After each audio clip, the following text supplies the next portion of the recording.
اعوذ باللہ من الشیطان الرجیم بسم الله الرحمن الرحیم.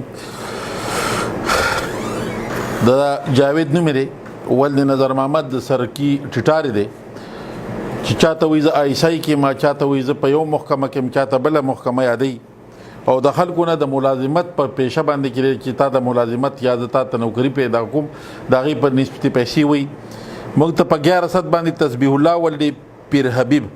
ساکن عمرزه 400 کې د انتهایی غریب ترین انسان دی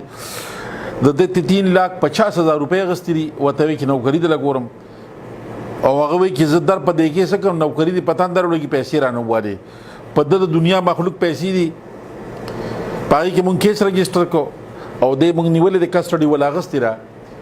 او دا مسلمان په دې سپینه جامه باندې چې محکمې بدنامۍ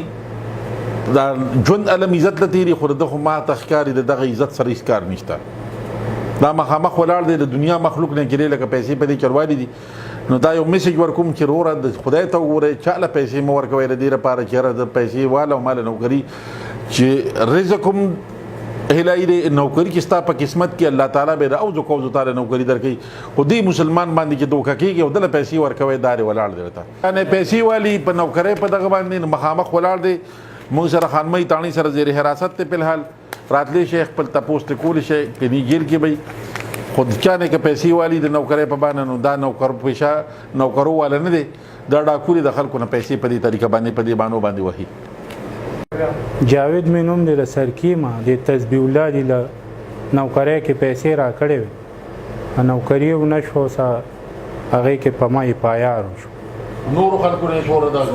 پیسې والي تقریبا 3-4 کسانو نه مې غشتې وې درخواستونه را باندې طریقې واردات دي موټر